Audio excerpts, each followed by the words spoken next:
Assalamualaikum warahmatullahi wabarakatuh. Saya Nisha Zahra, kelas 10-8, absen 19, ingin mempresentasikan PPKN Bab 4 Negara Kesatuan Republik Indonesia atau NKRI.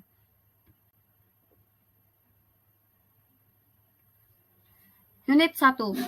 Paham kebangsaan, nasionalisme, dan menjaga NKRI. Tujuan pembelajaran, peserta didik dapat menjelaskan dan menganalisis dasar-dasar ilosis paham kebangsaan dan nasionalisme dalam konteks menjaga keutuhan NKRI atas kasus sengketa batas wilayah. Diharapkan pula muncul empati dan semangat patriotisme bagi peserta didik. Setelah mengetahui tentang bagaimana konsep kebangsaan dirumuskan oleh The Founding Fathers atau para pendiri bangsa, dan dengan begitu dapat memupuk rasa cinta pada NKRI. Tegak berdirinya Indonesia sesungguhnya dibangun oleh ide-ide besar dari para pendiri bangsa atau The Founding Fathers. Di antara ide itu, tentang paham kebangsaan yang dalam rapat atau sidang-sidang sebelum Indonesia merdeka seperti pada BPUPK pada tanggal 29 Mei sampai 1 Juni tahun 1945 terjadi diskusi atau tukar pikiran mengenai apa yang dimaksud dengan bangsa dan kebangsaan itu.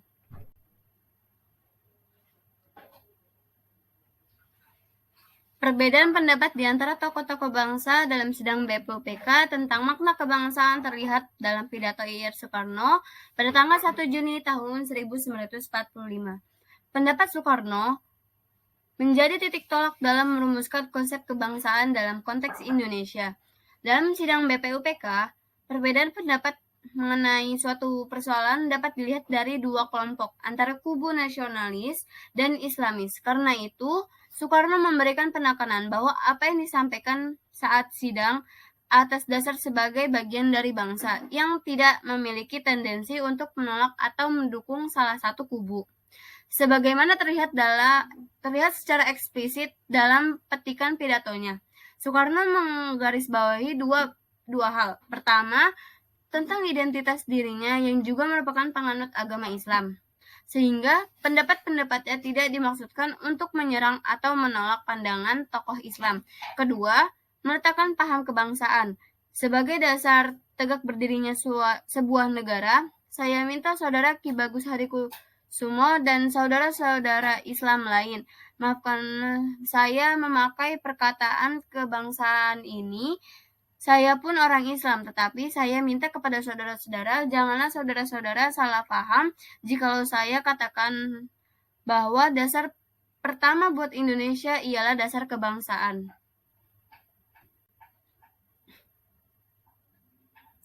Soekarno, jika kita baca isi pidatonya dengan seksama, akan terlihat di satu sisi ia setuju dengan Ki Bagus Hadikusumo, sedang di sisi lain, ia justru tidak setuju pada tokoh-tokoh perumus konsep kebangsaan seperti Ernest Renan dan Otto Bauer. Sebagai saudara Ki Bagus Hadikusumo katakan kemarin, maka Tuan adalah orang bangsa Indonesia. Bapak Tuan pun adalah orang Indonesia. Nenek Tuan pun bangsa Indonesia. Datu-datu Tuan, nenek moyang Tuan pun bangsa Indonesia. Di atas satu kebangsaan Indonesia dalam arti yang dimaksudkan oleh saudara Ki Bagus Hadikusumo itulah kita dasarkan negara Indonesia. Soekarno mengajukan pertanyaan, apakah yang dinamakan bangsa? Apakah syaratnya bangsa? Upaya menjawab pertanyaan yang diajukannya itu, disinilah terlihat wawasan kebangsaan Soekarno yang begitu luas. Ia pada awalnya ingat dan mengutip pendapat tokoh terkemuka bernama Ernest Renan dan Otto Bauer. Menurut Renan, syarat bangsa ialah kehendak akan bersatu. Perlu orangnya merasa diri bersatu dan mau bersatu. Ernest Renan menyebut syarat bangsa le désir d'être ensemble, yaitu kehendak akan bersatu. Menurut definisi Ernest Renan, maka yang menjadi bangsa yaitu satu gerombolan manusia yang mau bersatu, yang merasa dirinya bersatu.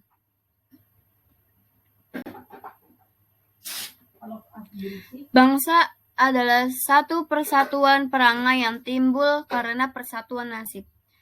Namun demikian, Soekarno tidak sepenuhnya setuju dengan pendapat Ernest Renan dan Otto Bauer. Sebab, kata Soekarno, tatkala Otto Bauer mengadakan definisinya tatkala itu belum timbul satu watershed baru, satu ilmu baru yang dinamakan geopolitik. Geopolitik adalah merujuk pada hubungan antara politik dengan teritori dalam skala lokal, nasional, dan internasional. Ilmu atau studi mengenai penyelenggaraan negara yang kebijakannya dikaitkan dengan masalah-masalah geografi wilayah atau daerah pada suatu bangsa.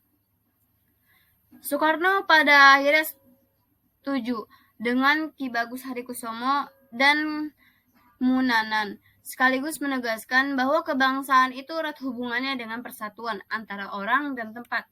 Menurut Soekarno, bangsa atau kebangsaan itu tidak berdasarkan satu daerah tertentu, contohnya Pulau Jawa, tetapi mencakup semua pulau, semua etnis dalam teritorial Indonesia. Ini menjadi landasan pentingnya persatuan Indonesia, mencintai dan turut menjaga keutuhan NKRI. Dari sanalah, pemahaman yang substansial terhadap makna kebangsaan dalam pemahaman yang lebih luas, nasionalisme adalah suatu sikap politik dari masyarakat dan bangsa yang mempunyai kesamaan kebudayaan, wilayah, serta kesamaan cita-cita dan tujuan. Dalam pemahaman yang lebih luas, nasionalisme adalah suatu sikap politik dari masyarakat dan bangsa yang mempunyai kesamaan kebudayaan, wilayah, serta kesamaan cita-cita dan tujuan. Dengan demikian, masyarakat suatu bangsa tersebut merasakan adanya kesetiaan yang mendalam terhadap bangsa itu sendiri.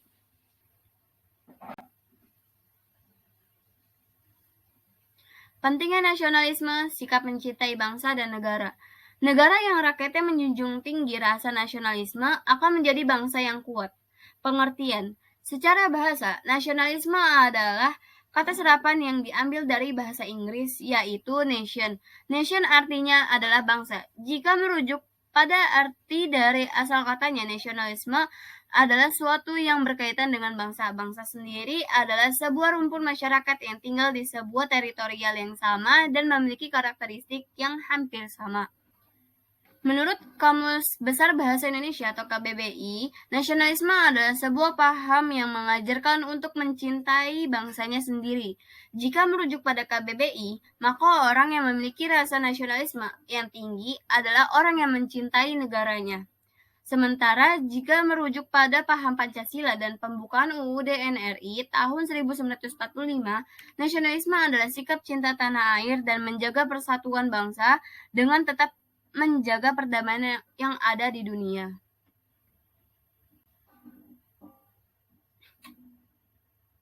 Tujuan nasionalisme. Sikap nasionalisme di suatu negara memiliki tujuan-tujuan yang ingin dicapai. Merujuk pada definisinya, beberapa tujuan nasionalisme adalah sebagai berikut. 1. Menumbuhkan dan meningkatkan rasa cinta terhadap tanah air dan bangsa. 2. Membangun hubungan yang rukun dan harmonis antar individu dan masyarakat. 3. Membangun dan mempererat tali persaudaraan antar sesama anggota masyarakat. Yang keempat, berupaya untuk menghilangkan ekstremisme atau tuntutan berlebihan dari warga negara kepada pemerintah. Yang kelima, menumbuhkan semangat rela berkorban bagi tanah air dan bangsa, dan yang keenam, menjaga tanah air dan bangsa dari serangan musuh, baik dari luar maupun dari dalam negeri. Ciri-ciri nasionalisme. Menurut Dr. S. Sudio, ciri-ciri nasionalisme adalah sebagai berikut. 1. Adanya persatuan dan kesatuan bangsa. Yang kedua, adanya organisasi modern yang sifatnya nasional. Yang ketiga, perjuangan yang dilakukan sifatnya nasional. Yang keempat, nasionalisme bertujuan untuk kemerdekaan dan mendirikan suatu negara merdeka di mana kekuasaan tertinggi berada di tangan rakyat. Dan yang kelima, nasionalisme lebih mengutamakan pikiran sehingga pendidikan memiliki peranan yang penting dalam mencerdaskan kehidupan bangsa.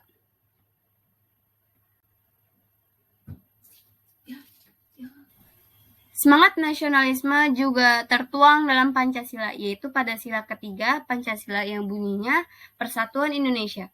dengan ciri-ciri: 1. Rasa cinta terhadap tanah air dan bangsa Indonesia. Yang kedua, rela berkorban demi kepentingan bangsa dan negara. Yang ketiga, bangga memiliki tanah air dan bangsa Indonesia. Dan yang keempat, memposisikan kepentingan bangsa dan negara di atas kepentingan pribadi dan golongan. Contoh perilaku yang merumuskan rasa nasionalisme. Beberapa contoh sikap dan perilaku yang sejalan dengan sikap nasionalisme adalah: 1. Mematuhi aturan yang berlaku. 2. Mematuhi hukum negara. 3. Melestarikan budaya bangsa. Yang keempat, menciptakan dan mencintai produk dalam negeri. Dan yang kelima, bersedia melakukan aksi nyata membela, mempertahankan, dan memajukan negara.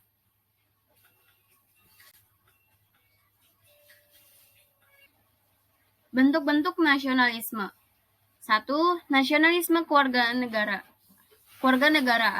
Nasionalisme kewarganegaraan bisa juga disebut dengan nasionalisme sipil.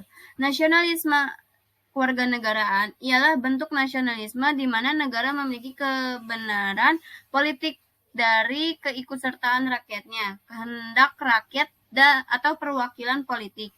Yang kedua, nasionalisme etnis. Nasionalisme etnis ialah berupa semangat kebangsaan di mana negara memiliki kebenaran politik dari budaya asal atau etnis suatu masyarakat. Yang ketiga, nasionalisme romantik atau organik atau identitas. Bentuk nasionalisme tersebut ialah negara memiliki kebenaran politik secara organik, yakni berupa hasil dari suatu bangsa atau ras menurut semangat romantisme. Yang keempat, nasionalisme budaya. Bentuk nasionalisme budaya ialah negara memiliki kebenaran politik yang berasal dari budaya bersama dan bukan dari sifat keturunan seperti ras, warna kulit, dan lainnya. Yang kelima, nasionalisme kenegaraan. Bentuk nasionalisme kenegaraan ialah masyarakatnya memiliki perasaan nasionalisme yang kuat dan diberi keutamaan mengatasi hak universal dan kebebasan. Nasionalisme kenegaraan juga sering berhubungan dengan nasionalisme etnis. Yang keenam, nasionalisme agama.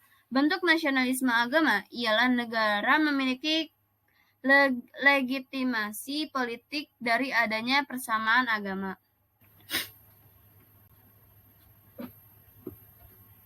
Unit 2, NKRI dan kedaulatan wilayah. Wilayah Indonesia ini jadi rebutan negara lain. Hubungan Indonesia dan Cina kembali memanas terkait sengketa di perairan Kepulauan Natuna. Terbaru soal nekatnya kapal-kapal nelayan Cina yang masih beroperasi di Laut Natuna. Bahkan mereka dibela oleh pemerintah Cina. Saling klaim batas wilayah bukan hanya terjadi di antara Indonesia dengan Cina. Beberapa negara yang berbatasan langsung dengan Indonesia kerap kali bersengketa batas wilayah.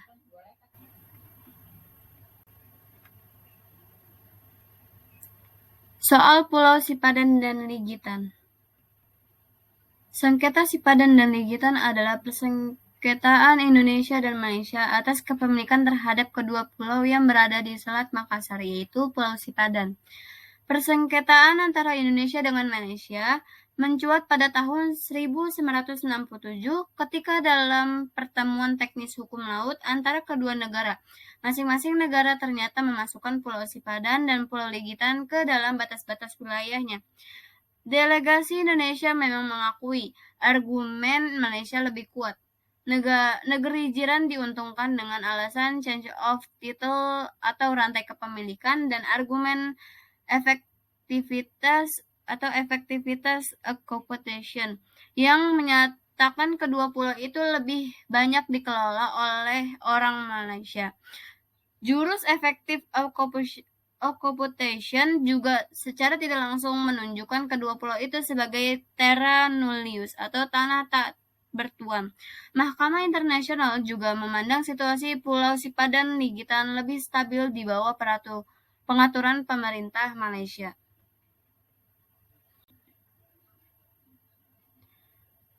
Blok Ambalat. Perseteruan yang terjadi di Ambalat antara Indonesia dan Malaysia terus terjadi. Rupanya sudah beberapa kali terjadi. Blok Ambalat terletak di Laut Sulawesi atau Selat Makassar dan berada di dekat perpanjangan perbatasan darat antara Sabah, Malaysia, dan Kalimantan Timur, Indonesia. Sejak akhir tahun 1960, tepatnya saat Malaysia membuat pemetaan daerah yang baru di mana Pulau Sipadan dan Legitan masuk dalam wilayah negeri jiran tersebut. Negara tersebut pun mulai menyebut bahwa Blok Ambalat termasuk ke dalam wilayahnya. Konflik pemilikan wilayah ini pun bergulir hingga puluhan tahun. Perairan Natuna. Hubungan Indonesia dan Cina kembali memanas terkait sengketa di perairan Kepulauan Natuna. Ketegangan antara kedua negara itu terjadi dipicu aksi kapal-kapal nelayan asal negeri tirai bambu dikawal kapal Coast Guard memasuki kawasan zona ekonomi eksklusif atau ZEE Indonesia di perairan Natuna. Ada klaim antara Indonesia dan Cina pun terjadi. Indonesia berpegang pada ZEE, sementara Cina menjadikan 9 garis putus-putus atau 9 dash line sebagai patokan menyatakan perairan Natuna masuk dalam wilayahnya.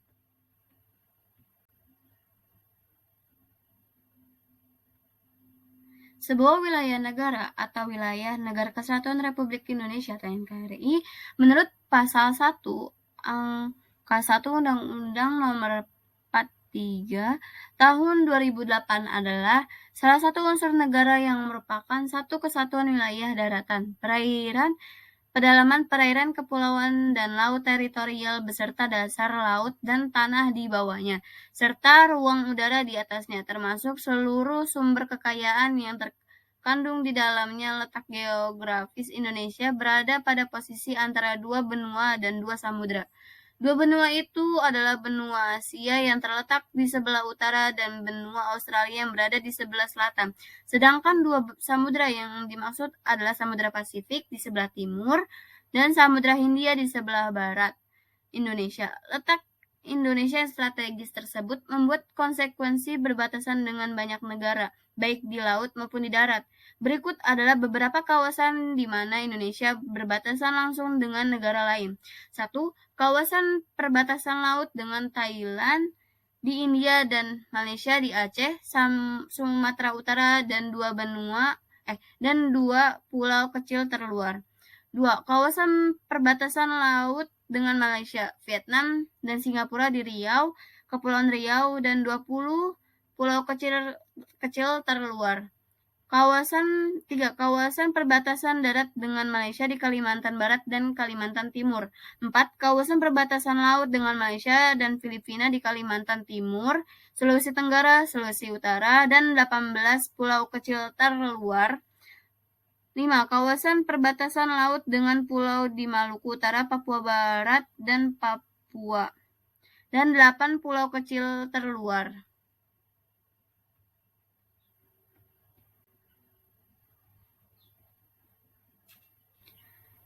Perbatasan wilayah Indonesia dengan negara-negara lain tersebut seringkali menimbulkan kesalahpahaman yang berakhir dengan konflik, meski pada akhirnya selalu dapat diselesaikan dengan cara damai.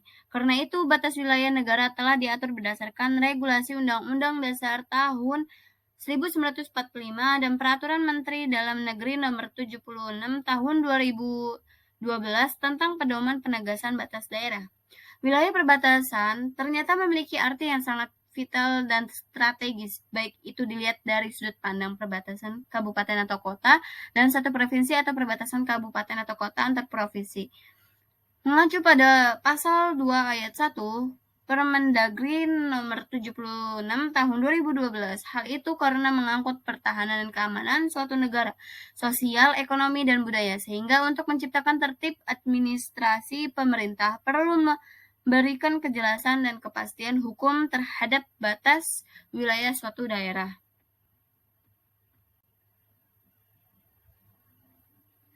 Terjadinya sengketa wilayah antar Indonesia dengan Malaysia biasanya karena adanya perbedaan persepsi terkait beberapa perjanjian, antara lain Perjanjian tahun 1891 dan 1915 di sektor timur, serta Traktat tahun 1928 di sektor barat Pulau Kalimantan. Indonesia maupun Malaysia berbeda pandangan terhadap hasil pengukuran lapangan yang tidak sesuai dengan perjanjian yang disepakati dan saling merasa dirugikan di wilayah yang berbeda-beda.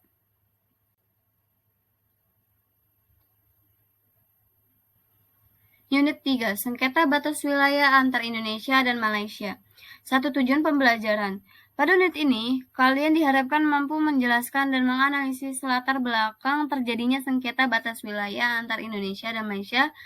Kalian tidak hanya diajak untuk mengetahui akar sejarah terjadinya sengketa batas wilayah itu, tapi juga dapat melakukan praktik baik sebagai sikap dan keikutsertaan dalam menjaga keutuhan NKRI. Sejak dekade tahun 1970-an telah disepakati beberapa Memorandum of Understanding atau MOU, yakni MOU antara Indonesia Malaysia di Jakarta pada 26 November tahun 1973. Minutes of the first meeting of the Joint Malaysia-Indonesia Boundary Committee pada 16 November tahun 1974 serta Minutes of the second meeting of the Joint Indonesia-Malaysia Boundary Committee di Bali pada 7 Juli tahun 1975. Tahun 2000 dilakukan penegasan batas wilayah antara Indonesia dan Malaysia dalam bentuk Joint Survey on Demarcation yang merupakan tindak lanjut dari perjanjian tahun 1975. Malaysia dalam kasus sengketa batas wilayah ini sebenarnya memiliki akar sejarah yang melibatkan negara lain. Sejak masa kolonialisme, situasi itu mempengaruhi terhadap bagaimana penyelesaian sengketa batas wilayah antara Indonesia dan Malaysia. Dalam hukum internasional dikenal istilah iuti possidetis juris yang populer sejak MOU 1973. Iuti possidetis juris adalah suatu negara yang baru dapat mewarisi kekayaan dan wilayah negara penguasa sebelumnya. Dari pengertian ini dapat dipahami bahwa Indonesia mewarisi wilayah Belanda, sedangkan Malaysia mewarisi wilayah Inggris. Hal ini lumrah dan menjadi kebiasaan yang diakui secara internasional dan diterapkan di banyak negara, bukan bekas jajahan. Pada masa sebelum Indonesia dan Malaysia merdeka, terdapat pula produk hukum internasional yang dikenal dengan Traktat London. Hukum internasional dalam bentuk traktat ini masih dipakai oleh Indonesia maupun Malaysia sebagai dasar hukum dalam menentukan batas wilayah di Pulau Kalimantan. Ada pula azas hukum internasional Pakta Tertisnes Kones Nek Prosen yang menyatakan bahwa suatu perjanjian tidak memberikan hak atau membebani kewajiban kepada pihak yang tidak terikat kepada perjanjian tersebut. Artinya Indonesia dan Malaysia tidak dianggap berhak memiliki serta tidak dapat dimintai pertanggungjawaban atas Traktat London.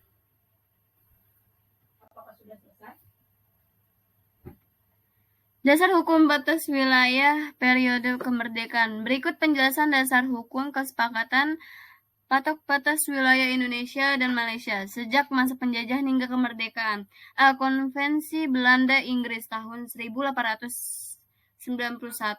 Belanda dan Inggris menandatangani perjanjian ini pada 20 Juni tahun 1891 di London. Konvensi ini mengatur banyak hal menyangkut penentuan batas wilayah seperti penentuan watershed dan hal-hal lain yang menyangkut kasus sengketa wilayah. Yang B. Kesepakatan Belanda-Inggris tahun 1915.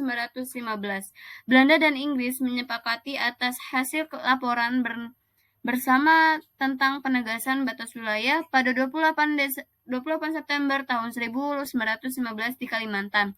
Kesepakatan ini kemudian ditindaklanjuti dengan menandatangani MOU oleh kedua belah pihak berdasarkan Traktat 1891, lalu dikokohkan di London pada 28 September 1915.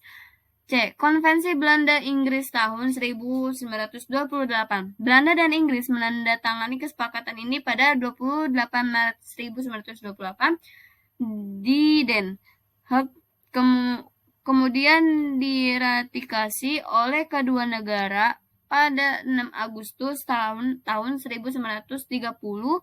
Konvensi ini mengatur tentang penentuan batas wilayah kedua negara di daerah Jagoy antara Gunung Raya dan Gunung Api yang menjadi bagian dari Traktat 1891. D. MOU Indonesia dan Belanda tahun 1973. Dokumen ini mengacu pada hasil konvensi-konvensi sebelumnya tahun 1891, 1915, dan 1928. Di dalamnya juga berisi kesepakatan-kesepakatan tentang penyelenggaraan survei dan penegasan batas wilayah antara Indonesia dan Malaysia yang terdiri dari organisasi Joint Technical Komite, penentuan area prioritas, prosedur survei, tahapan pelaksanaan, pembiayaan, dukungan, satuan pengamanan, logistik, dan komunikasi, keimigrasian, dan ketentuan bea dan cukai. Karena alasan yang kompleks itulah Pasal 25A UUD NRI tahun 45 mengarahkan agar dibuat regulasi berupa undang-undang dalam menentukan batas wilayah. Undang-undang ini dapat dijadikan pedoman dalam mempertahankan kedaulatan Indonesia, memperjuangkan kepentingan nasional dan keselamatan bangsa, memperkuat potensi, memberdayakan dan mengembangkan sumber daya alam bagi kemakmuran seluruh bangsa Indonesia. Sekian dari saya. Terima kasih. Wassalamualaikum warahmatullahi wabarakatuh.